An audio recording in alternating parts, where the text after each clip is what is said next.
ఒక ఇల్లు ఉంది. ఆ ఇంటి పెరట్లో ఆ పక్కనే ఏముంది అంటే ఓ ములగ చెట్టు ఉంది. ఆ ములగ చెట్టు మీద ఓ గొంగళి పురుగు ఉంటుంది. ఒక చిన్న గొంగళి పురుగు ఉంటుంది. చాలా కాలంగా ఆ గొంగళి పురుగు ఆ ములగ చెట్టు మీద ఉంటుంది. అక్కడే ఉంటుంది. ఆ కొమ్మల మీద అది పాకుతుంది. ఎప్పుడన్నా అలా కొంచెం ఆ కిందకి దిగుతుంది, మరలా పైకి వెళ్ళిపోతుంది. దాని నివాసం ఎక్కడ అనంటే ఆ చెట్టు మీదే. అలా ఉన్న తర్వాత ఒకరోజు దానికి అనిపించింది, ఇలా ఎప్పుడు ఈ చెట్టు మీద ఎందుకు, ఈ పక్కనే ఇక్కడే ఒక అందమైనటువంటి చక్కటి ఇల్లు ఉంది కదా, ఆ ఇంట్లోకి ఒకసారి వెళ్దాం. ఆ ఇంట్లో వాళ్ళ మాటలు వినబడుతున్నాయి, ఆ ఇంట్లో వాళ్ళు కనబడుతున్నారు.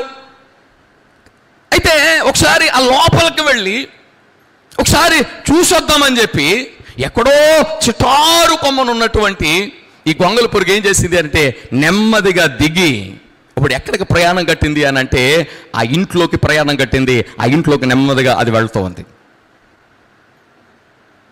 ఆ ఇంటి ఆవరణలోకి వచ్చింది, మెట్ల దగ్గరకు వచ్చింది. ఒక్కొక్క మెట్టు ఎక్కుతూ ఎక్కడి దాకా వచ్చింది అని అంటే కరెక్ట్గా గుమ్మం దాకా వచ్చింది. గుమ్మం దాకా వచ్చి అలా తల పైకెత్తి అలా ఆ లోపలికి చూస్తూ ఉంది. అదే సమయం జరిగింది ఏంటో తెలుసా? ఆ ఇంటిగల ఒక అమ్మాయి, చిన్న అమ్మాయి అన్నమాట. అప్పుడు దాకా ఆ అమ్మాయి ఎక్కడ ఉంది అంటే తల్లితో పాటు వంటగదిలో ఉంది. వంటగదిలో ఉన్నటువంటి ఆ అమ్మాయి ఆ వంటగదిలో నుంచి ఆ ఇంటి బయటగా వస్తూ ఉంది. వస్తూ సరిగ్గా ఆ గుమ్మం దగ్గరికి వచ్చి ఆ గడప అలా దాటుతూ ఉండగా ఆ చిన్న బిడ్డ కళ్ళకి ఏం కనబడింది అని అంటే ఈ గొంగళి పురుగు కనబడింది. ఈ గొంగళి పురుగుని ఎప్పుడైతే ఆ చిన్నమ్మాయి చూసిందో, ఎప్పుడైతే ఈ గొంగళి పురుగు ఆ చిన్నమ్మాయికి కనబడిందో అప్పుడు వెంటనే పెద్ద కేకేసిద్దాడు. పెద్ద అరుపు అన్నమాట. పాపం ఆ అరుపుకి ఆ కేకకే దీనికి గుండె జారినంత పని అయింది. అవి నన్ను చూడగానే ఇంత పెద్ద కేకేసిద్దేటి, ఇంతలా అరిసిద్దేటి అని అనుకుంది. ఎప్పుడైతే ఈ అమ్మాయి అరిచిద్దో వెంటనే కిచెన్లో ఉన్నటువంటి వాళ్ళమ్మ పరుగున వచ్చింది. ఏమైందా అంటాం. తీరా వచ్చి చూస్తే ఏంటి, ఎందుకు అరిచావు, ఏమైంది అని అంటే ఇదిగో చిచ్చి ఇదిగో గొంగళి పురుగు అంటూ చూపిస్తుంటే పాపం గొంగళి పురుగు చాలా బాధపడిపోయింది అంటాడు. ఏంటి చిచ్చియా నన్ను చూపిస్తూ ఏంటి ఇలా మాట్లాడుతుందేంటి అమ్మాయి, చి అంటుందేంటి, చిచ్చి అని చెప్తుందేంటి, మళ్ళీ పైగా నన్ను చూడగానే పెద్ద కేకేసిందేంటి అని చెప్పేసి అలాగే అనుకుంటూ ఉండగానే ఎప్పుడైతే ఈ చిన్నమ్మాయి వాళ్ళ అమ్మగారికి ఈ గొంగళి పురుగును చూపించిందో వెంటనే వాళ్ళ అమ్మగారి కిచెన్లోకి పరిగెత్తుకెళ్ళింది. ఈవిడ పరిగెత్తుకెళ్ళిపోతుంది. గొంగళి పురుగు అనుకుంది ఏంటి, పిల్లవగా అరవగానే వచ్చింది, చూసింది, మళ్ళీ కిచెన్లోకి పరిగెత్తుకెళ్ళిపోతుంది, ఏం జరుగుతుంది అసలు ఇక్కడ అని అనుకుని ఎటుగాక అలాగే ఉండగానే ఈ లోపు వెంటనే ఒక చీపురుతో వచ్చేసిందండి ఆవిడ. ఒక చీపురుతో వచ్చేసింది. ఒక చీపురుతో ఇంకోటి అదేదో ఉంటుంది కదా, అది ఆ రెండు పట్టుకుని వచ్చేసింది. పట్టుకుని వచ్చేస్తే ఈ గొంగళి పురుగు ఏంటి అర్థం కావట్లా, ఏంటి అదేంటి ఇదేంటి అని అనుకుంటూ అది ఆలోచనలో ఉండగానే ఈవిడ ఏం చేసింది అని అంటే అది ఇలా పెట్టి ఈ చీపురుతోటి ఏం చేసింది అంటే నెమ్మదిగా దాంట్లో తుడిచి తీసుకెళ్ళి ఎక్కడ అని అంటే బాగా దూరంగా తీసుకుని వెళ్ళి ఏం చేసింది అని అంటే అక్కడ ఇసిరేసింది. అలా విసిరి వేయబడినటువంటి ఆ గొంగళి పురుగు చాలా బాధపడిపోతుందండి.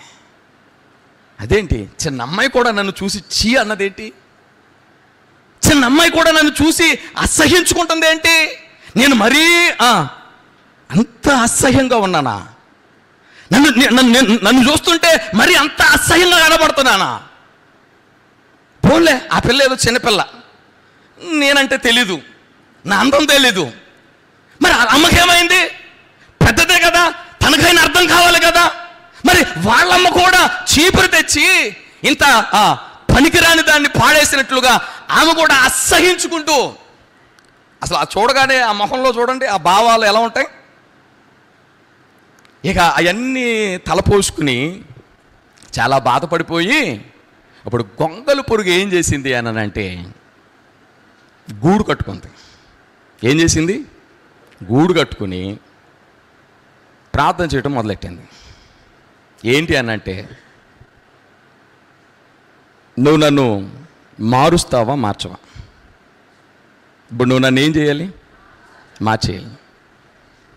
అదిగో నేనేదో వాళ్ళ ఇంటికి వెళ్తే చిన్న అమ్మాయి కూడా నన్ను చూసి అసహించుకుంది. వాళ్ళ అమ్మగారు కూడా చీపురుతో ఎత్తి పారేసేశారు.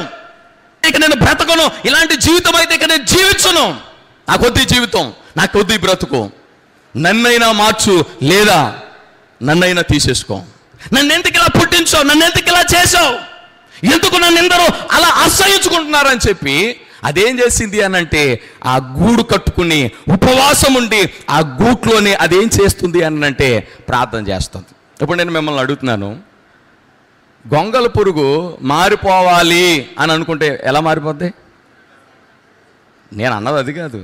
మారిపోవాలి అని అనుకుంటే మాత్రం అసలు ఎలా మారుద్ది అంటున్నాను. ఎలా మారుతుంది? ఎలా మార్పు వస్తుంది? ఎలా మార్పు రాగలదు దాంట్లో? ఒకసారి అలా సృష్టించబడిన తర్వాత, ఒకసారి అలా అది బయటకు వచ్చిన తర్వాత అది మరలా వేరేలా మారాలి అని అనుకుంటే అసలు అది ఎలా మారగలదు? అది ఎలా మారుతుంది? అసలు ఎట్టి పరిస్థితుల్లో కూడా అది మారే అవకాశం లేదు, అది మారదు. కానీ సృష్టికర్త అయినటువంటి దేవుడు ఆ గొంగళ పురుగు అలా బాధపడుతుంటే, ఆ గొంగళ పురుగు అలా ఏడుస్తుంటే, కన్నీళ్లతో మొరపెట్టుకుంటూ అది అలా బాధపడిపోతూ ఉంటే దేవుడికి చాలా బాధ అనిపించింది.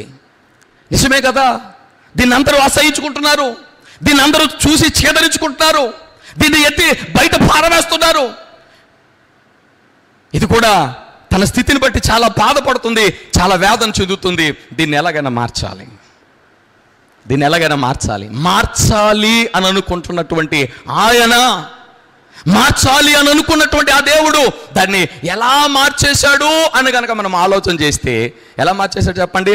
అందమైన రంగులు రెక్కలు కలిగినటువంటి ఒక అద్భుతమైనటువంటి సీతాకోక చిలుకగా దేవుడు దాన్ని ఏం చేశాడు అని అంటే మార్చేశాడు. గట్టిగా చప్పట్లు కూడా దేవుడు నామాన్ని మనం మైపచ్చుదాం. గట్టిగా చప్పట్లు కొడదాం. హల్లెలూయా, హల్లెలూయా. చెప్పండి, గొంగళ పురుగు ఏమైంది? సీతాకోక చిలుకైంది. గొంగళి పురుగును ఆయన ఎలా మార్చేశాడు అనంటే సీతాకోక చిలుకగా ఆయన దానిని మార్చేశాడు. ఇప్పుడు అది పాక్కుంటూ రాలా ఎక్కడికి?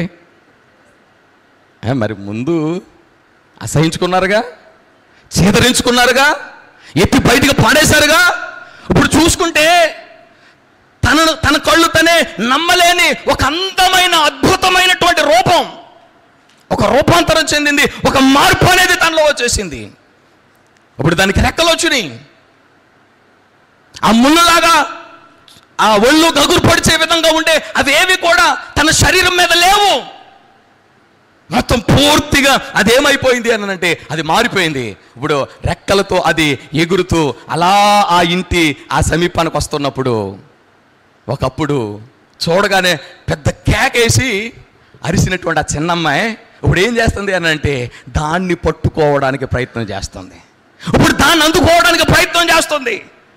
అది అక్కడ వాలితే ఈ అమ్మాయి వచ్చి దాన్ని పట్టుకోపోతే నీకు దొరుకుతాను నేను, నన్ను చూసి మీ అమ్మని పిలిచి నన్ను అలా బయట పారం చేసావు, నీకు ఎలా దొరుకుతాను నేను అని చెప్పి అక్కడి నుంచి అలా. అప్పుడు ఆ తర్వాత ఎంతకి దొరకపోయేసరికి మళ్ళీ అలా అమ్మని పిలిచింది, మమ్మీ మమ్మీ ఒక్కసారి ఈ సీతాకోక చిలుకను పట్టుకుని నాకు ఈ మమ్మీ అని అంటే ఇప్పుడు వాళ్ళ మమ్మీ కూడా వచ్చి దాన్ని పట్టుకోవడానికి ప్రయత్నం చేస్తుంది. ఆ పట్టుకునే ముందు అమ్మమ్మ నమ్మ కదా దొరకమ్మ అని చెప్పేసి ముద్దుగా మాట్లాడుతూ ఏం చేస్తుంది అని అంటే అడుగుతూ ఉంటే అప్పుడు చక్కగా ఆ తల్లి చేతులు దొరికింది అంటండి. అప్పుడు అది చేతుల్లోకి తీసుకుని ఆ తల్లి ఆ బిడ్డ వాళ్ళు ఎంత ఆనందపడిపోతున్నారు అని అంటే అంత ఆనందపడిపోతున్నారు. అదే గొంగళ పురుగు అయితే చేతుల్లోకి తీసుకుని వా వండర్ఫుల్ అని అంటారా, అసలు ముట్టుకోవడానికి కూడా ఇష్టపడం. చూడండి, దేవుడు అది ప్రార్థన చేస్తే, అది అడిగితే దాన్ని దేవుడు ఎంత అద్భుతంగా ఎంత చక్కగా దేవుడు దాన్ని మార్చేశాడు. అంటే దాన్ని బట్టి మీకు ఏమర్థం అవుతుంది? దాన్ని బట్టి మీకు ఏమర్థం అవుతుంది? దానియేలు అంటున్నాడు ఆయన మార్చువాడు, ఆయన మార్చువాడు. ఆయన మారుస్తాడు.